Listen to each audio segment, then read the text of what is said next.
Yo guys, what is going on? It's GalJ007 here with another episode of D&D style RPG. On the last episode, we were kind of thrown off because it kind of said to be continued. And it does basically give you an option to do like a premium version when you don't have no ads and you're able to unlock different stories. I decided against it just for now. I do plan to maybe do another series with a different character in the future. If we get enough support on this videos. But last time, if you guys remember, basically our friend Reginold, Reggie, what up, Reggie? What happened to your neck? He got murdered. And there was an old guy with the guard saying that we were the ones that killed him because we have blood in our hands. We're being framed. And this is the last part. It's kind of like a recap. Also, they did obviously reset our life total, our mana, and the gold. We had to spend 15 gold to unlock chapter 2. But it's game money, so it's all right. But anyways, with that said, before we get started, make sure you do all the YouTube things. Make sure you like, subscribe if you haven't, and make sure you share it with a couple friends just to make sure that we're getting a lot of views here. And, it incentivizes me to do more for you guys. But as always, I appreciate your support. And let's continue the story of the death of Reginold. Let's start just with this last sentence here with the old man. And let's get started. There are footsteps from behind, and you turn to see a city guard and an old man approaching. Seize that one, the old man croaks as he points at you. He is the murderer. Me? I could never, you sputter. The old man speaks with conviction. Either he believes what he says, or he's an excellent liar. To top it off, there you stand with blood on your hands. This does not look good, you think. The guard locks his eyes on you and unsheathes his sword. What do you do? Alright, so we can run, charm the guard, defend your innocence. We are going to run and then prove our innocence. We don't want to start spending mana right away because we almost died on the last chapter and we don't want to do that. Defending our honor, I feel like it's not going to go very well just because of, I've watched a lot of crime shows, and if it looks bad, the higher chances are that they're going to think that you did it. So we're going to run for now, which also looks bad, but we'll prove our innocence in the future. I promise, guys. Let's run. Ah! I ran the wrong way. Why did I ran into the sword? Oh, no. You are standing in the doorway of a murderer. Oh, because I had to go through the door. Duh, that makes sense. You are standing in the doorway of a murderer man with blood on your hands. Another testifies against you.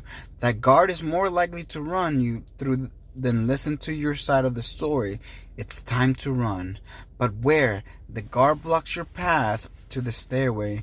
You sprint down the hall as the guard shouts an order for you to stop. You try the first door on your left. Locked, of course. Residents of the inn are not likely to leave their doors unlocked. Heavy footfalls of boots grow louder. Without time for a better plan, you do something you have only seen done in a tavern brawl. You run like a wild boar at the window and the end of the hallway and smash through it head first. As you pass through the window of the second story and begin to fall, you wave your hand and utter a word.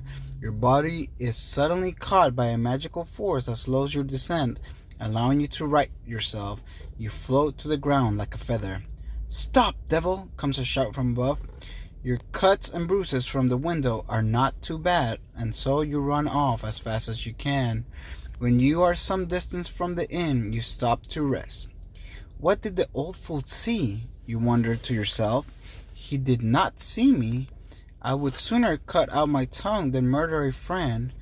But the man was so sincere. Could I have been bewitched? Or perhaps an illusion of me cast? You realize that for the moment it does not matter. By fleeing, you are the primary suspect, likely the only suspect. Medieval justice is swift and usually not well thought out. If caught, you could very well be dancing at the end of the rope by breakfast. The general alarm has not been sounded. You might be able to escape the city if you run for the outer wall gate now. But what then? You know the city far better than anywhere else, and running would only implicate you further. What do you do? Mmm. Wow, these are tougher choices. I like it. I like it. I can either run for the gate, but where are we going? I can probably disguise myself and try to find out who the actual murderer was, or turn myself in. And from just reading this passage, I definitely don't want to turn myself in, and I also don't want to run from the gate. So I'm gonna disguise myself. We're gonna use some mana, disguise ourselves, find our answer. Jerry, thank you. Ooh, nope, no mana. Nice. I will not leave the city until I have found Reginold's murder. And to hide in a city, one must hide in plain sight. You think to yourself, you know a simple illusion that you can use to make you appear as someone else. On the other hand, there is a bazaar nearby with clothing stalls. For a little gold, you can buy a cloak or something else to conceal you in this rainy day. How do you want to hide yourself? Let's buy a disguise. Let's not waste mana. Watch a short video? No, not now. You trot down a quiet alley and wash Reginold's blood off your hands and arms in a dark rain puddle. Although this does nothing for your stained tunic, you then hustle toward the bazaar in the middle of town. You quickly find a weaver's booth and spot a long green cloak with a large cowl hood, perfect to hide under. How much? You ask, pointing at the cloak. Ah, the adventurer. You flatter me by visiting my humble stall. The merchant bows with a smile. Neville's cat is Barnable, you realize with shock. You were so focused on the cloak, you did not bother to look at the merchant. You do your best to smile casually. A good cloak for this damp weather. How much? Ah, yes, fine fabric and heavy too. A bargain at 2 gold coins. Barnable bows again. Outrageous, you think. However, you are in a hurry. The sooner you have the hood concealing your face, the better. On the other hand, everyone haggles for the best price in the market. I'm not even gonna haggle. I'm just gonna give him the 2 coin. I'll take it, you say. Barnable smiles broadly. You immediately put on your new cloak and quickly disappear into the crowd. In the distance, you can hear the clang of the alarm bell. Your stomach wrenches. You want to get out of this part of town, but unfortunately, Barnable knows what you are wearing. Should you buy another cloak from another stall, or just get out of there? I'm gonna just leave the market. Even if he knows, I don't think he will snitch. He's my friend. Ooh. You decide there is no time to lose. You need to get into another neighborhood as quickly as you can. You hurry into the bustling streets of Ring City. Gods, I am haunted in my own city. Again, it occurs to you that it's to escape the city. Outside these walls, you are not known, and there is a whole world in which to hide. But what of Reginold's murder, you wonder? The bloody runes around Reginold's body were in Infernal, the language of nightmare worlds. You cannot read Infernal well, but it appears to be a spell that harvests power from someone's soul. Neville's cat. Has Reginold's soul been crushed before it could pass to the next world? It enrages you to think that such a fate worse than death, could have befallen such a good man. I will find whoever did this and slay him. Certainly, the soul crusher is in the city. Where better place to harvest souls? As you continue to walk with no particular destination, your mind races to think of how you can track down the killer. The last time you saw Reginold alive, Siba was with him. It is unfathomable to you that the young candle merchant's daughter could have done such a vile thing herself. However, she may remember something or someone before she left him. If you can reach her before news of your renegade status spreads, you should get easy access to her.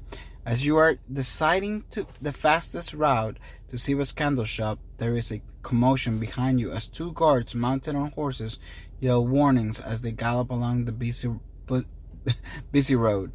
The citizens of the city are accustomed to this and know to press their bodies against the building in order to avoid being trampled. You do the same. One rider speeds past you and out of sight. The other slows his mount and appears to be checking people along the walls. Look at me, he demands of one man about 50 meters away. The suspect is wearing a long green coat, just as you are. Did Barnable tell them what I wear? It is possible. It is typical for a town crier to quickly spread fugitive information, and Burnable Stall is near the inn. Well, you're not going to just stand here against the wall waiting to be caught. You walk as nonchalant as you can up to an opening of an alley. You there! Stop! Of all the bad luck, you run into the alley. It is narrow, but not narrow enough, for you soon hear the hoof beats of the guard's charger behind. What do you do? All right, guys. So definitely, chapter 2 is already getting a lot more interesting. It's getting a little bit harder, which is great. You know, challenges are great. We are gonna stop the video here. I'm still not sure what decision I'm gonna do. Either firebolt the guard, cast a spell, a sleep spell, or cast an illusion. But yeah, I'll catch you guys in the next time. I do appreciate you guys again, all your continued support, and stay tuned for the next video. Thank you guys. Have a good day.